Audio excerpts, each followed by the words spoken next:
cheio do Espírito. O que isso quer dizer segundo as Escrituras?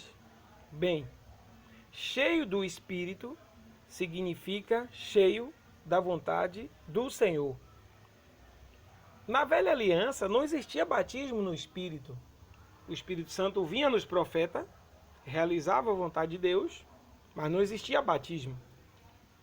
Vemos como um desses exemplos sobre João Batista. Em Lucas 1,15 diz: pois ele será grande diante do Senhor, não beberá vinho, nem bebida forte, e será cheio do Espírito Santo já do ventre materno. Veja só, né? João Batista não era batizado no Espírito, mas a Bíblia diz que ele veio a vir cheio da vontade do Senhor, cheio do Espírito, ou seja, cheio da vontade do Espírito, cheio da vontade de Deus. Mas ele não era batizado no Espírito Santo. Tanto é que ele pediu ao Senhor para ser batizado. Em Mateus 3, 13 e 14 diz: por esse tempo dirigiu-se Jesus para a Galiléia, para o Jordão, a fim de que João o batizasse. Ele, porém, o dissuadia, dizendo: eu é que preciso ser batizado por ti, e tu vens a mim? Está vendo? Repare que João já nasceu cheio da vontade do Senhor. Ouviu a voz do Senhor quando ele veio para ser batizado. Viu o Espírito Santo descer sobre ele. Mas quando João Batista foi preso, na aflição entrou a dúvida. Assim a carne falou mais alto e mandou perguntar ao Senhor se ele era mesmo aquele que havia de vir ou deveria esperar outros. Em Lucas 7,19, imagine João cheio do Espírito, batizou Jesus, fez e aconteceu, pregou, mas na hora que vai preso, ficou com dúvida. Será que é esse mesmo que está para vir ou vem vir outro? O rei está aí, por que eu ainda estou aqui preso? A dúvida bateu, a carne falou mais alto. Então, cuidado com as dúvidas e as aflições. Elas podem minar a vontade do Senhor em nossa vida e nos deixar à mercê da carne. Então, muito cuidado para que possamos estar sempre cheios da vontade do Senhor. Outro exemplo que veremos, um apóstolo, o apóstolo Pedro, batizado, cheio do Espírito. Atos 4, 8 a 10 diz: então Pedro, cheio do Espírito Santo, lhes disse: autoridade do povo e ancião, visto que hoje somos interrogados a propósito do benefício feito a um homem enfermo e do modo por que foi curado. Tomai conhecimento vós todos e todo o povo de Israel, de que em nome de Jesus Cristo Nazareno, a quem vós crucificaste, e a quem Deus ressuscitou dentre os mortos, sim, em seu nome que está curado perante vós. Veja só, Pedro, cheio do Espírito, enfrentou as autoridades religiosas da época, anunciou o nome do Senhor, mesmo sendo ameaçado de morte e preso.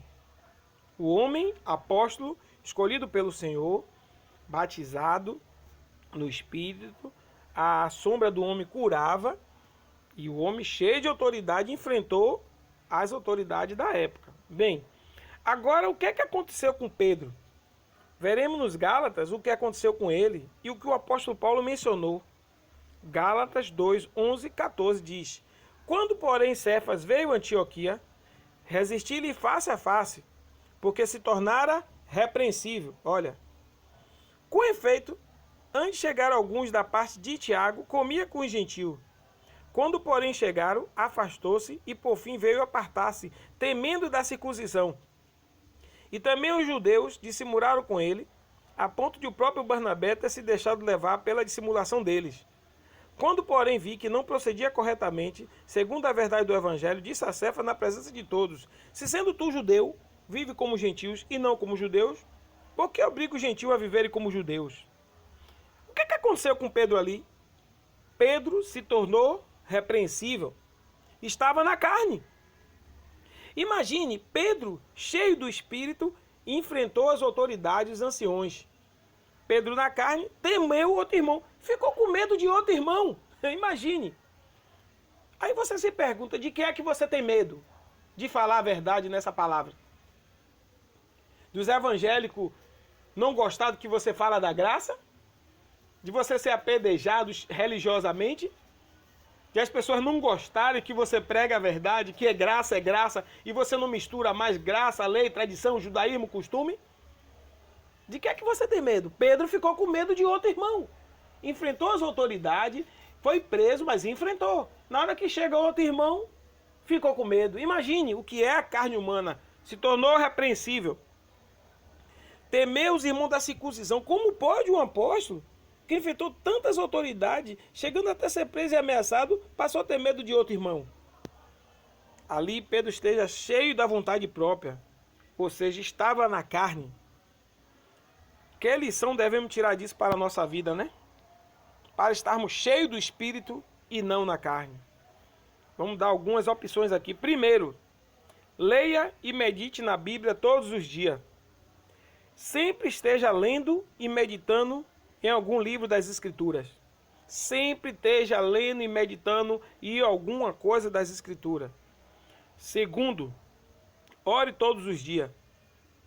Tem aquelas orações que fazemos diariamente, mas tira um dia ou mais na semana para fazer uma faxina espiritual, se derramar diante do Senhor. Por exemplo, uma dona de casa, ela faz pequenas limpezas no dia a dia, ela varre aqui, ela passa um pano ali, mas às vezes ela tira um dia de semana para fazer uma faxina geral em casa, a mesma coisa. Ore todo dia, peça direção a Deus todo dia, mas tire um dia na semana ou mais, feche a porta do seu quarto e se derrame diante do Senhor. Coloque sua vida na presença do Senhor. Se derrame totalmente. Você vai ver a diferença nisso aí. Terceiro, esteja sempre em comunhão com os irmãos. No discipulado, no companheirismo, no relacionamento, estarmos juntos, almoçando, tomando café. Isso vai nos proporcionar vida. Relacionamento, não se isole, não se isole. Esteja sempre com os irmãos, sempre na comunhão da congregação e junto uns com os outros. Quarto, no YouTube existem vários filmes gospel que vale a pena assistir para edificar.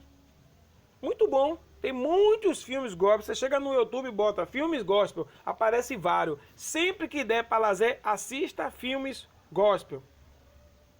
Também louvores. Sempre que puder, se no seu trabalho não tem problema, bote louvores para ouvir.